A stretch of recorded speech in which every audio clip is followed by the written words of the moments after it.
Brown says, get that India. Big boy. Call an ambulance! Maybe call a priest! Oh, what a shot! What a shot! Campbell Gillard!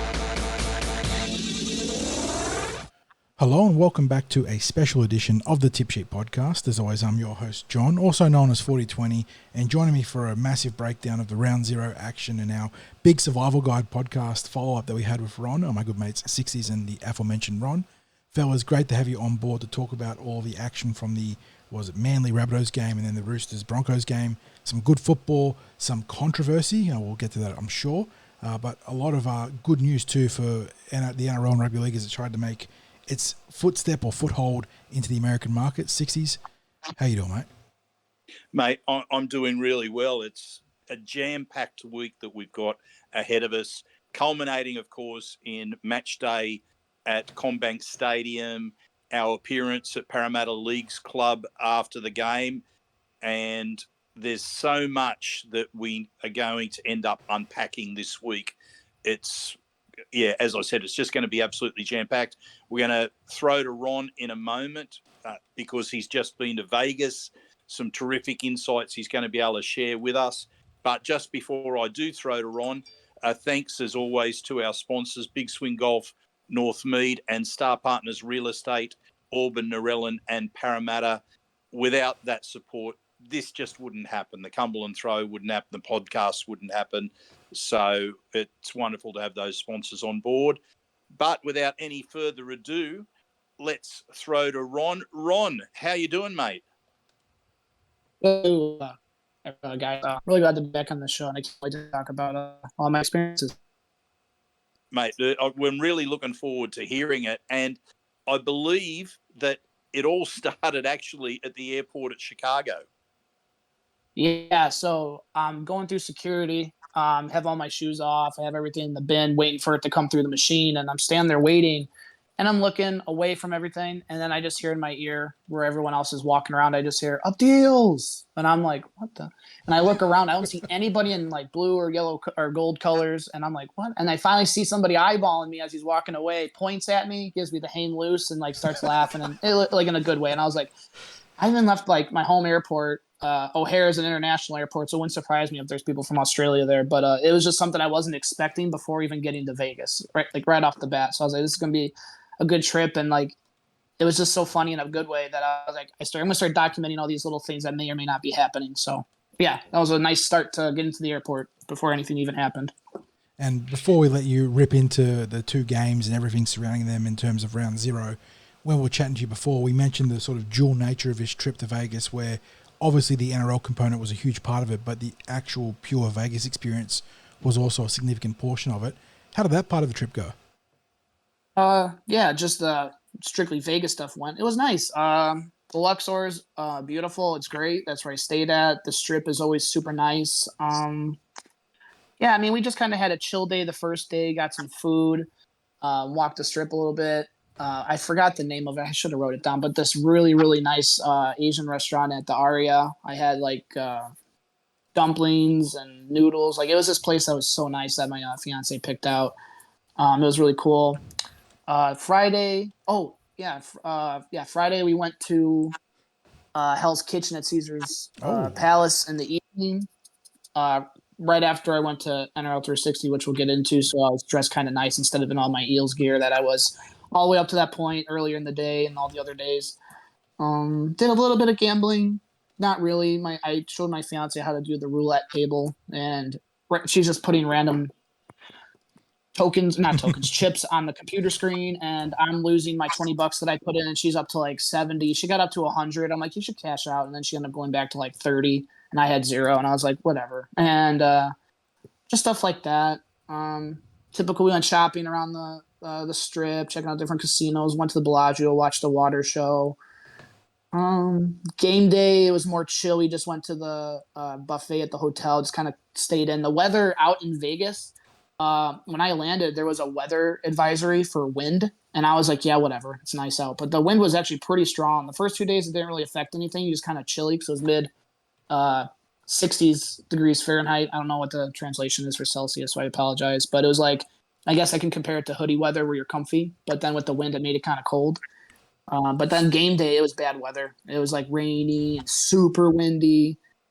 And then on Sunday when I left, I just kind of casually, we just didn't do a whole lot other than eat and relax. Went shopping in some of the malls connecting to the hotels and whatnot. But not a crazy Vegas type experience like the Hangover, but it was nice. It was nice to just kind of get away from the kiddos and whatnot. Well, you know what? At least it means that what goes on in Vegas didn't have to stay in Vegas, because there's nothing. Yes, nothing crazy. There's nothing you have to be cautious about speaking about. But let's talk about some of those NRL events that you were speaking of. 360. I know you've sent me some photos of being in the crowd at 360. You've also sent me some photos of being down on the strip when there was all the NRL players were down. I can't remember the name of the street that it was on, but it looked amazing. The crowd looked like massive that was down there to see the players, and the NRL stuff that was up on the ceiling screens or whatever it was in that area. But anyway, so tell us about, first of all, tell us about 360, what it was like to go and see that live in another country. Do you want me to? So the Fan Fest was before 360. Do you want me to talk about that first? Yeah. Okay. Yeah. Let's go with the Fan Fest. Roll it all in. Yeah. Okay. Go straight well, to it was. Okay. Yeah, it was. We weren't sure if we were going to go right away based on the timing when we got there and some of the stuff we wanted to do. Just based on timing, because the itinerary for the NRL events came later than when we bought everything. But we ended up going a little bit later than the start time.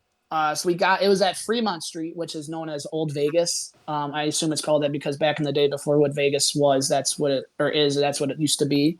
And on the ceiling of like that whole street, it's literally one street, and then it's like this electric. It's like a big screen TV that you see at a stadium, but it goes across the whole street. So they have graphics all above you. It's just like one giant TV kind of thing. It's actually really impressive. But yeah, so when I got there, it was packed. Like it was so packed that I didn't understand like where I'm supposed to stand or what I'm looking at or what people are cheering at. Because where you get dropped off is like the end. So where you get dropped off at, there was like the big, I don't know what you call them, the big buses that the athletes go on with the blacked out windows, tinted windows. I'm like, okay, I guess that's where they're at, or what are they doing? And I walked up and there was this big runway leading to the stage that they had. And like I said, I'm arriving at the end of the road, and then I'm seeing like people. I saw Tom Trbojevic, I saw DCE, Latrell Mitchell, Jake Trbojevic taking pictures and selfies along this red carpet. Actually, that's what it was. And I'm like, oh my God. So I started taking my phone out, trying to just take pictures, because rivalry or not, like I'm seeing these guys for the first time, and these are crazy athletes that just now I'm seeing in person. So I'm trying to take pictures from where I'm standing. So I tried to get closer. Still kind of unaware of what the layout is. Like I remember there was a stage, but I couldn't remember. But anyway, I'm trying to get closer, and all of a sudden this older gentleman was like, "Oh, get in here, get in, squeeze in," because they can kind of see I was trying to get closer. My fiance was like, "Get closer, get closer," but he like squeezed us in, and I'm like, "Thank you, sir, thank you, I appreciate it." He's like, "Yeah, get in." No, I appreciate it. Who do you root for? And then he kind of like looked at me, like squinted his eyes, like, "You're American," and I'm like, "Yeah." He's like, "And you follow league?" And I was like, "Yeah." And he's like, "Good on you." And he's like, "But you follow the wrong team." And I'm like, "Oh," I was like, "Who do you follow?" He's like, "The Bulldogs." And I'm like, "Oh, well, I guess we're like kind of in the same boat." Like, and it was just a funny experience with that. And I was like, all right, I see what's happening now, because I started to remember the stage and the way. I'm like, okay, they're coming from something. That's the exit. And I try to get to the stage. I get past like a security point, and then there's bars everywhere along this thing, like this path. And it was so crowded that I could no longer commit myself from squeezing through people. I turned to my fiance. I'm like, I can't. We're done. We can't go any further. Like it was that packed. And it was like, you know what? I'm thankful for this little part that I saw, but I'm gonna go. Let's go back to the front, just see him get on the buses, because that was pretty close. But yeah, I think the Roosters were on the stage when I got as far as I thought I could go, and then so we check it out, do the same. I'm looking at people walk by. I'm taking a couple pictures, and then I was like, you know what? This is as much as I'm gonna see. So I went to the other side of the street, and I see DCE get on the bus, and I saw, or behind me, I heard someone say, "Am I supposed to know who that is?" And I turn around and it's two Americans, and I'm like, "Oh yeah, these are rugby league players." And they're like, "Oh, is that a famous person?" And they were just like there to have a good time. They didn't understand the That's whole event that was happening. the most famous And neck in Australia.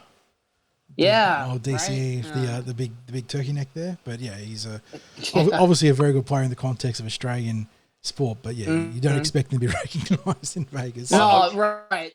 I get it. And then I started to do like, oh, rugby league, rugby, blah, blah, blah, and, in Australia. And then he goes, well, I went to New Zealand once, and I was watching these guys hit each other, and, the All Blacks, right? I'm like, oh, God. And I started thinking of our conversation from last week, and I'm like, here we go.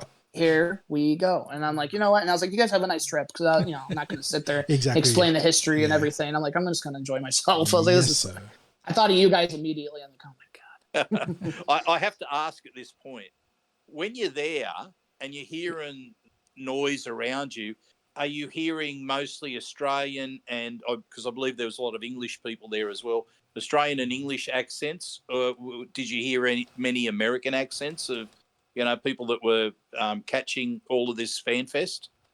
At the fan fest, other than those two gentlemen behind me towards the end, excuse me, it was all Australian accents.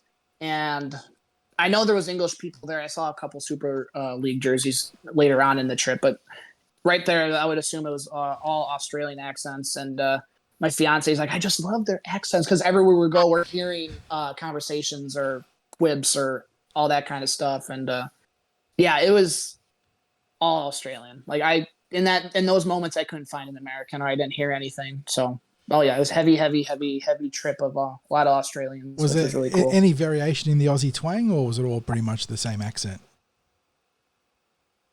I from what I understand, isn't like the New Zealand and the Australia accent slightly different to a degree? I think my ears don't pick up on it, but I believe there's a little difference, right? Yeah, there is a bit of a difference in inflections with the Kiwis and the Aussies. But Mm-hmm. we do both like an upwards turn at the end of our sentences as well. We sort of almost aggravatingly at times pose a statement as a question, depending on what we're talking about. But yeah, it's a little bit of a national. I don't. Is it a curse to do it that way? There's an actual question, by the way. that was a question. Yeah. Yes, the upwards lord at the end. That was a question. Yeah, but there are different types of Australian accents, but it's as probably not so much being where in Australia you come from as there's like an urban Australian accent, and there's probably a rural country Australian accent. There is an ethnic Australian accent. True. There is an Aboriginal Australian accent. Okay. And there's probably would you say the Bogan Australian? Oh yeah, yes, yeah. There's 100%. It's and the cultured Australian accent, which is almost British. But the thing is, the average person that you talk to, like John or I, if you spoke to someone, say from Perth or Adelaide or Melbourne or Brisbane, you may not be able to pick where in Australia is this person from. You might simply hear, if you hear someone speaking with a real drawl, you might go, oh, they're probably from the bush. Yeah, there isn't really like that pure city accent versus like New York versus Boston versus I don't know, maybe like LA with more of the sort of Western surfy sort of influence. But yeah, it's funny. It's funny. Yeah, and the Kiwis got a different way they say particular vowels. So the E's and I's get a bit mixed up with how they'll say the fish and chips rather than fish and chips. But they think we're messing it up. So it's just one of those things that is, and it's always a bit of a laugh just to get a Kiwi to say six. And back to the pre-game experience. We mentioned 360, and we talked about some of the American TV shows that it's up against. First Things First Take, Undisputed, and there was a little bit of chest thumping from the panel there about how good rugby league is, and it's the best game in the world. But how did you take the live show there for the panel? Yeah, 360 was awesome. It was really cool to see those guys in person. Like I said earlier, it was really windy, so it was chilly. I was dressed nice for dinner at Caesar's Palace, but instead of wearing some gear and a hoodie, I had a couple different hoodies. But yeah, no, it was great being outside, seeing those people, listening to them. It was great. I've been to a couple live shows for sports before, and this was up there with some of the best stuff. So it was cool, and hearing all the quibs from all the NRL fans around me whenever they'd say something, and just like it was just like when I forgot which coach was they were doing one of the coach interviews talking about the feud between Demetrio and Sable, the Manly coach. I don't know if he says his last name right. Whichever one went up on the screen, some guy behind me just went loser or whatever. He kept saying it, and I was like, I can't hear him. Like to myself, like I wonder what he's saying, but he just kept saying loser. Forgot which coach it was, but it was funny. Yeah, and when I got there, it was at Resorts World hotel outside at one of the corners of the strip there, and but there was a huge line wrapped around the vicinity of where it was at, and I'm like, crap. So because we Ubered there, and I was like, shoot, are we like too late even though we're early and this is as far as we're gonna go because I could barely see the stage, or is it a line? I was I fully was thinking it was a line, but at the same time it wouldn't surprise me because of how popular it is. Like, oh crap, we should have got here even earlier. But so I go up to the line, and there was people there, and I asked, "Excuse me, guys, just make sure, is this as far as it goes, or is this where your guys are standing, or is this the line to get in?" And a dude right in front of me, around my age, he was like, "Oh no, this is the end of the line. We're waiting to get in." And I was like, "Okay, just making sure." And then another guy in the Dragons jersey, he was like older, probably in his 50s. He was like, "Well, I went in here to watch the show. We're waiting to get in. Do you think I'm going to watch from here?" I'm like, I'm just asking. I just want to make sure. I just arrived. I want to make sure. If this is it, then I understand. I just being polite. And he kind of like rolled his eyes at me. Like, all right, dude, whatever. But then as I'm speaking these sentences, the guy that I first talked to in a Manly jersey that's around my age, he was like, "Are you American?" And then I had to go through the whole spiel, and I'm glad to do it about how I found out about rugby league and all those experiences of them being excited, because that's a lot of these little stories I'll have. I was selfishly trying to, if I talked to somebody that I knew was from Australia, I wanted to speak clearly in a couple sentences to kind of maybe engage in a conversation, because I think that's really fun. I like hearing them be excited, and just like I love talking about it and all that kind of stuff. So talked to this young man named Jensen. He's a Manly fan, and I just told him about my experiences, and he was like, "Who's your favorite player?" And I was like, "Oh, it's got to be Clint Gutherson." He's like, "Oh, he was he was with Manly," and I was like, "Yeah, I know, I'm aware." And we're just going back and forth, and he told me he didn't understand the NFL, and then his buddy's like, "I just don't get the rules." So then I started to explain some of it, and then that old Dragons fan looked at me and looked at him and was like we were crazy. So it was just like, it was a fun time up to lead up of me and the young man Jensen. We had like a really nice conversation for about a half hour, walking our way to the front of the line.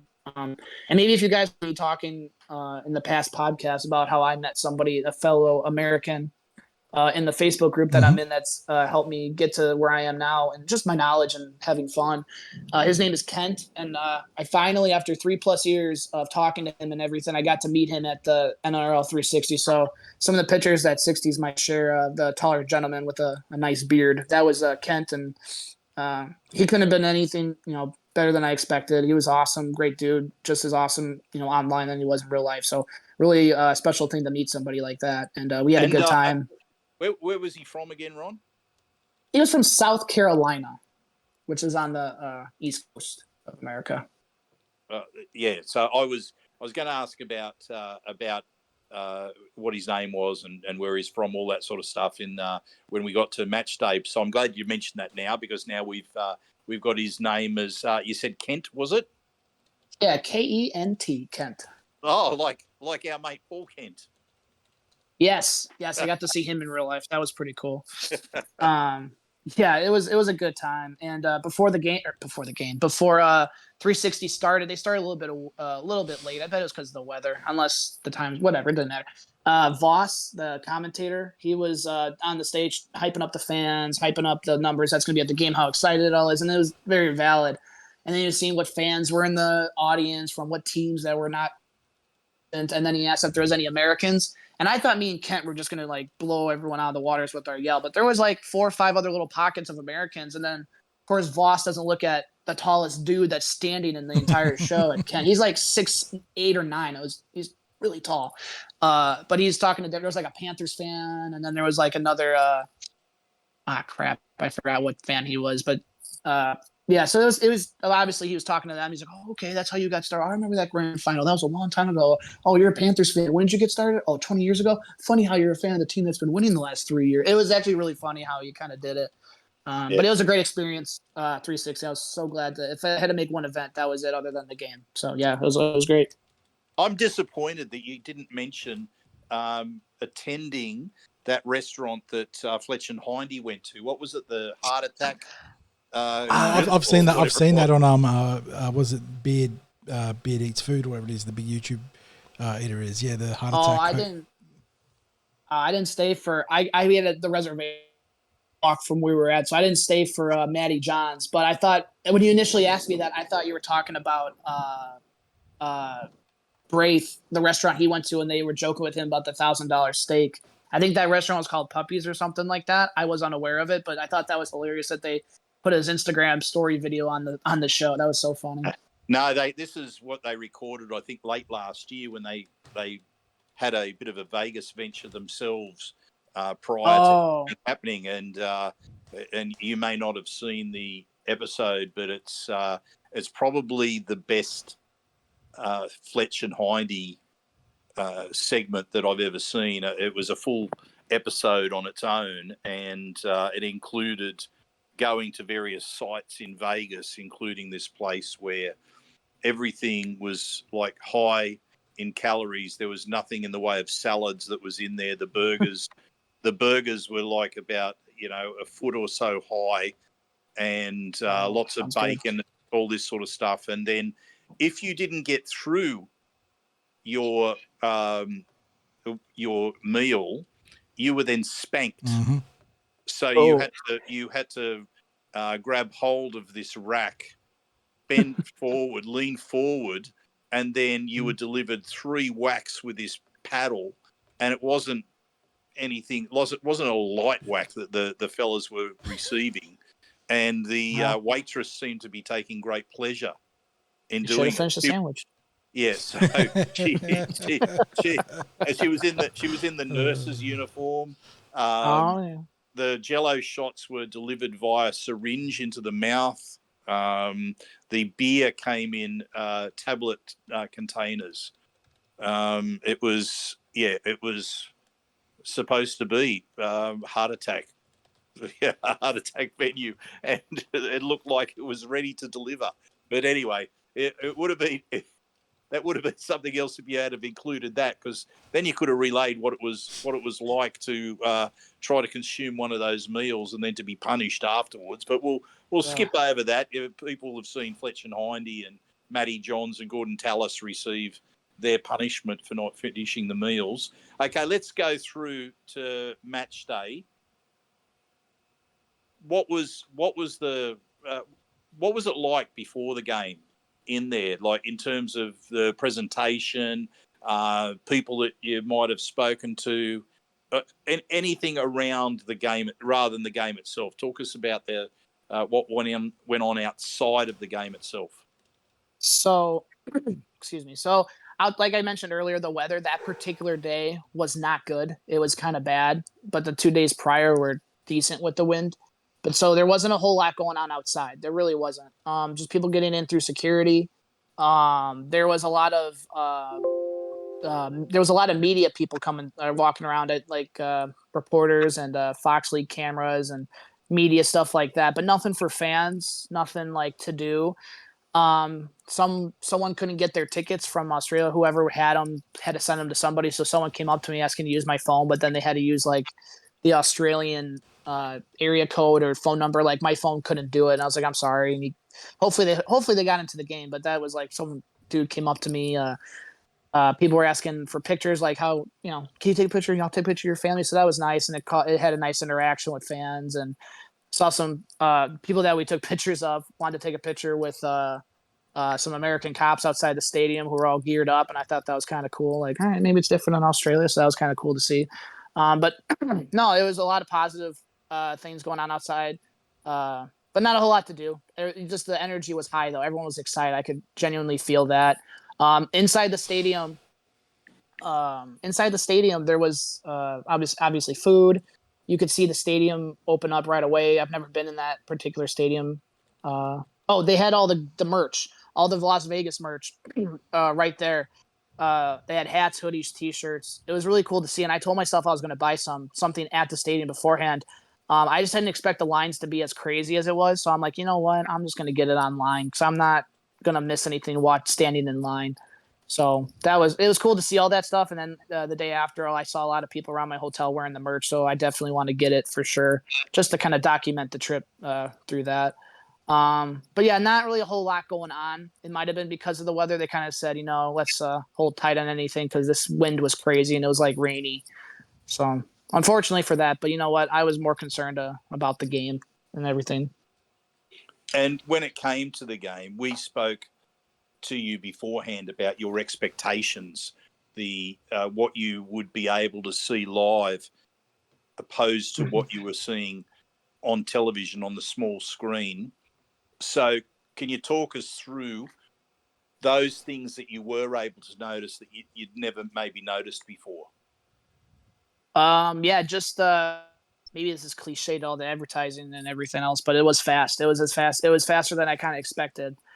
Just how, and it appears like they're moving for maybe, I don't know if it was because of the field size, how they talked about it was smaller, but those hit ups and them moving the ball, like they gain a lot of ground fast in those 6 tackles, and it was really impressive because sometimes on TV you kind of see the down marker where they're at on the numbers, like, oh, they didn't gain that much, or it looks like that was a slow set. But like in person, I was like, whoa, they're like, boom, bam, bam, bam, bam, kick, bam, bam, bam, kick. Like they're moving the ball. It was really impressive. The kicks, there didn't seem to be any difficulty with a lot of the kicks other than Adam Reynolds. I don't know if it was strategic and I don't know any better, but some of his kicks were kind of poor. I felt like they didn't get the pressure on them. So I was worried. I was curious about how all the kicks were in real life. And they were impressive, but in the games we watched, I didn't see too much level of difficulty for the fullbacks or the wingers that were going back to catch. Trying to think what else. Something I noticed was it was hard to see who's not from my seats, but it was hard to see which numbers were who when some guys ran the ball. Sometimes I'd have to look at the screen after the tackle and see who, like, their face or the number. Like, oh, okay, that was so and so. Oh, okay. Not every time, but it happened quite a few times where I was like, I don't know who that was. Other than like Reese Walsh or who else? Saab, who had a really good game with that intercept. That was sick. Manu, like I could see the numbers, but not all the time. And I think maybe part of that is with rugby league. Like, yeah, you have the guys lined up in a line per se, but with after a couple different tackles or a couple different runs, like not everyone's still kind of scrambling. So sometimes guys are out of position. Maybe even like on the first couple tackles of a new set after a kick, usually the centers or the skill players are grabbing the ball. So it's not always like the guys hitting it up. So I'm like trying to see where they're at or stuff like that. So it's not a big issue, but I wish I could kind of see who had it from where I was at. You're actually talking about an issue that happens all the time because we'll be watching a game and as you're trying to keep track of it, it'll be like, geez, who threw that pass? Exactly.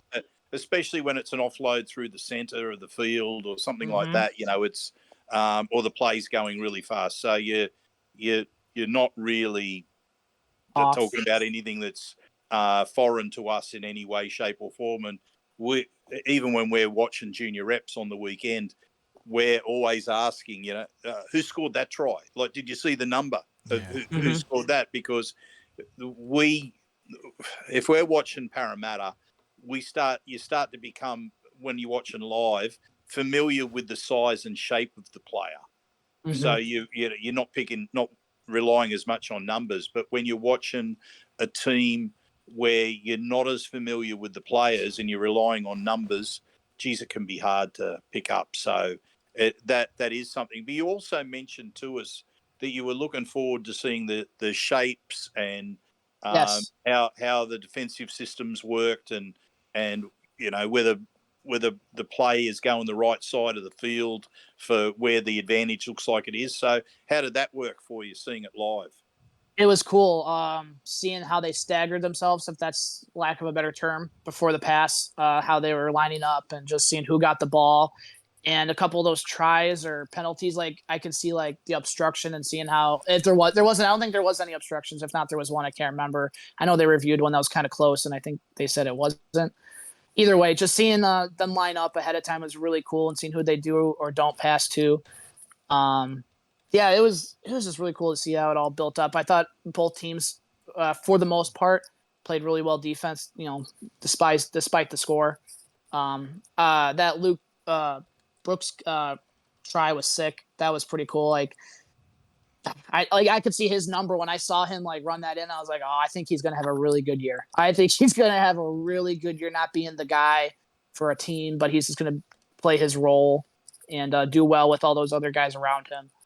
But just seeing and then Tedesco had that dummy pass, and just seeing that in person was cool. And just because sometimes you see it on TV, it's like, how does a guy fall for that? But you just see how they're all leaning one way, or just they have their defensive responsibilities that you have to respect no matter what happens. And just seeing how players play off of that, and it was really cool. And I literally when I saw so the Roosters try, I forgot who the individual was that touched it down, but was it Manu who did the behind the back flick pass? I'm just trying to think. I can remember. Oh, yes, it was. Yes, it was. The wing, yeah. I literally stood up and I yelled expletives because of how awesome that was to see. It was like, oh my God, oh shit. I was like, oh my God, dude. It was I didn't I rooted for the teams that I tipped in our earlier podcast, and I was exact opposite what happened. But just to see that was.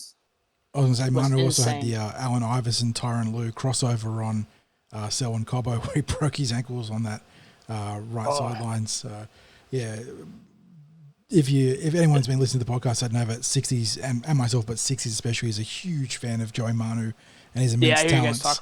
And it's a shame that he seems to be heading towards rugby union and a massive payday there. But he there's no doubting that he is physically one of the most capable players in our code. He is immensely gifted.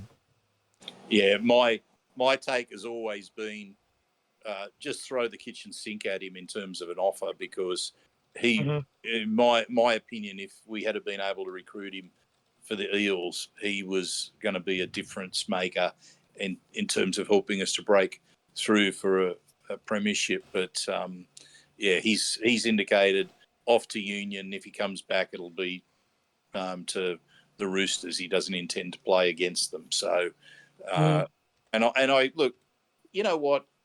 I have to applaud when players are loyal to a club, or they have a deep affection for a club, and they just go, I couldn't ever pull on an opposing jersey. And I've spoken to players, the odd player over the years who have said those sorts of things to me. Just couldn't ever play against Parramatta.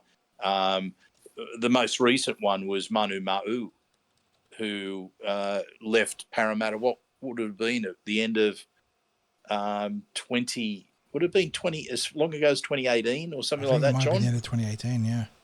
Yeah, so he had come to Parramatta from New Zealand, and when he lived in New Zealand, he'd been in the prison system.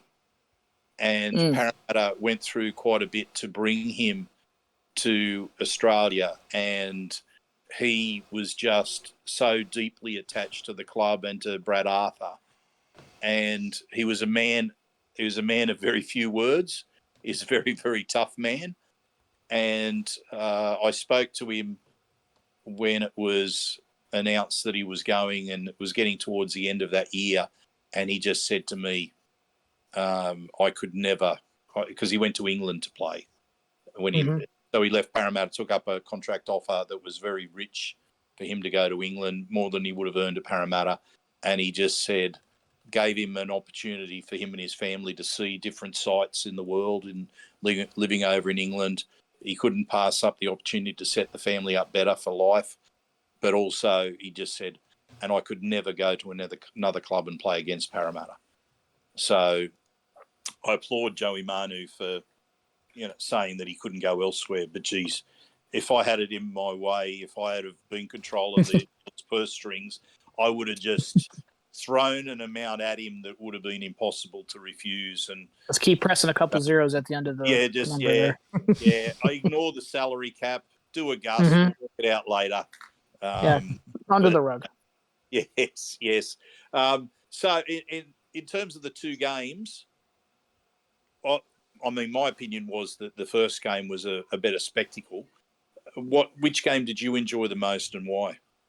I'd say the first game was a tale of two halves, and I think that the second game with the Broncos and Roosters was a lot better. Although, again, to be completely fair, both games were awesome just to see everything from my perspective. But from a competitive standpoint, I thought both games were competitive, and then the Sea Eagles kind of pulled away there towards the end. But the all-around good game was I'd probably lean more towards the Broncos and Roosters.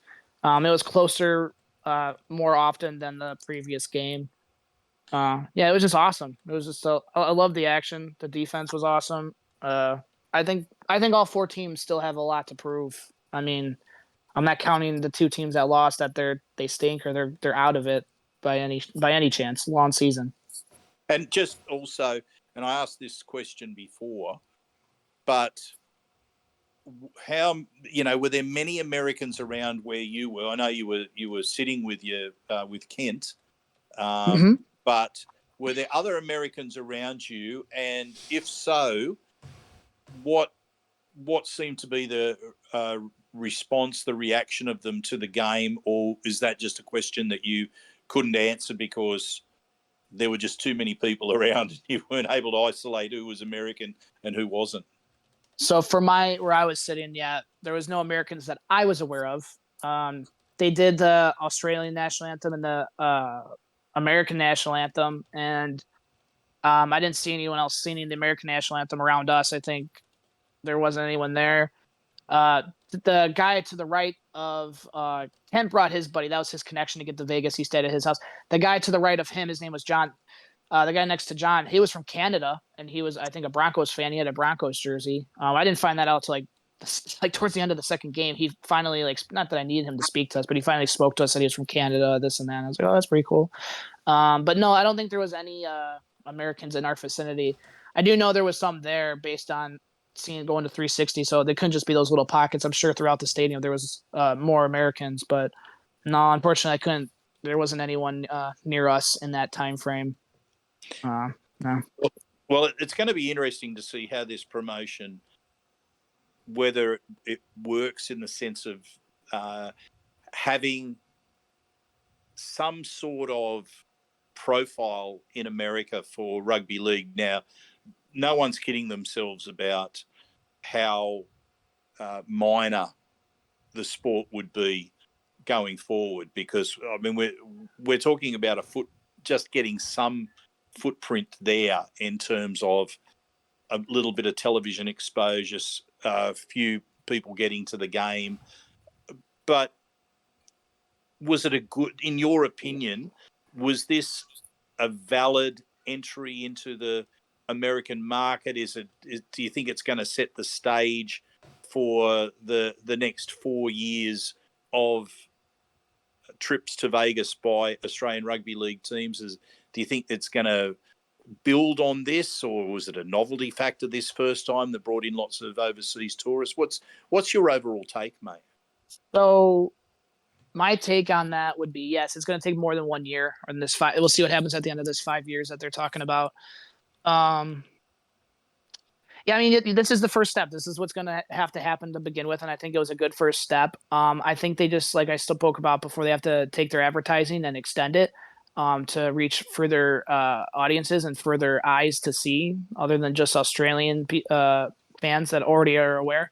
The mass majority of people that were there, I know for a fact it was overwhelmingly Australian, which is great. I'm not taking anything away from that, but if they're trying to grow the game, I kind of want those American numbers to be much, much, much higher. Like when they play the NFL games in England, there's probably an overwhelming amount of English people there instead of Americans, because now they're like, finally, an NFL game's here. I'm going to go see this. Is once a year, or now it's in my town. Like I can pay to go see it. Stuff like that. Like I think the goal, not that we don't want Australian people there.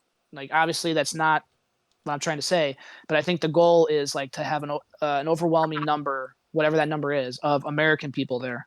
to like now we're growing the game because they were saying my perspective was when they're from the fan fest to the 360 to the day of the game with all the little media stuff that they had at the stadium or like on the jumbo screen, they're saying how packed it was and everything, and it was great. But I'm thinking to myself, like, they're growing the game, like there's an overwhelming number of Australians here, so that's great that they're here and they're seeing their team overseas, and they had probably a great trip in Vegas, all things considered. But from my perspective, I want to see more growth from just simply America. And they had the game on Fox Sports 1, I believe, from what I heard. And typically, whenever it's a sporting event, like usually Fox Sports 1 is kind of like if something else is on, you're going to watch on Fox Sports 1. And what I ended up hearing through the articles I read in the NRL 360, they said that whatever college basketball game, I don't watch college basketball. The game went into overtime. Ran overtime, so, yeah. and yeah, so they had to move NRL to Fox Sports 2, which, like I just said, is the FS1 is barely watched unless it's a specific thing like this.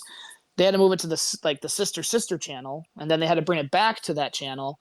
So it was just kind of like an unfortunate thing there. They obviously still aired and it was great and all that kind of stuff, but just like the promotion of it. Like if you want to really put this on, put it on Fox Sports. Don't put it on Fox Sports 1.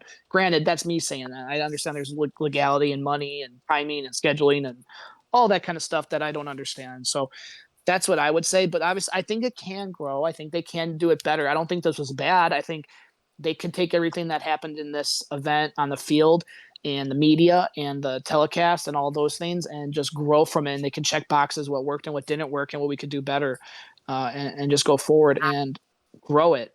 Because Rome wasn't built in a day, as they say, and the NRL isn't going to expand in 2 games one day. And for Vegas and everything. So it's going to take time. I think just doing this event again and again and again and just improving from one year to the other. And I think all things considered, it was great. It was really great. It was fun. Here's the obvious question: will there be a return date there for Ron down in Vegas? So if it's the Eels, yeah, I'm going to go for sure. I can't go to this and not go to the Eels one. But selfishly, because traveling wise and all that kind of stuff, I don't want to go to Vegas again and again and again. So like, I kind of hope that this is like topsy-turvy and conflicting because I want the Eels to be there. I'm going to go. I just kind of hope it's not next year so I can maybe do a different vacation. But you know what I'm saying? Like I only have limited vacation days through work and everything. I got to go back to work tomorrow, unfortunately. But I kind of hope it skips a year for the Eels, but at the same time, I want to see them like really bad, like next year, like that'd be fantastic because my demeanor during the game, instead of like, oh wow, that was cool, or like, oh snap, my brain's gonna be locked in.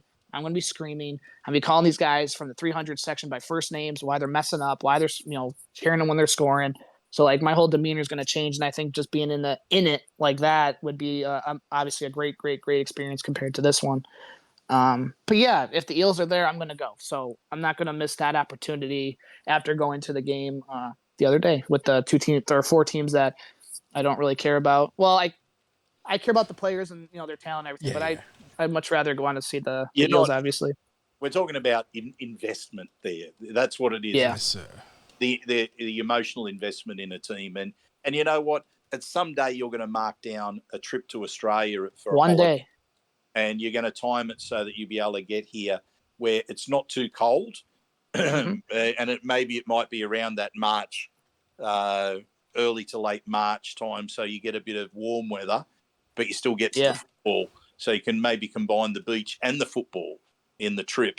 But we know you'll get out here at some stage and experience a home game at CommBank Stadium featuring the Eels. So that will always be there in your plans for the future. Mate, thank you so much for sharing all of this with us. It's great to be able to get a first-hand account of what the Vegas trip for the NRL was like. So, thanks again, mate. And again, thank you, John, for the podcast. Thank you to all of our listeners. Thank you to our sponsors, Big Swing Golf at Northmead and Star Partners Real Estate, Auburn, Narellan and Parramatta. And as I always say, go you mighty Eels.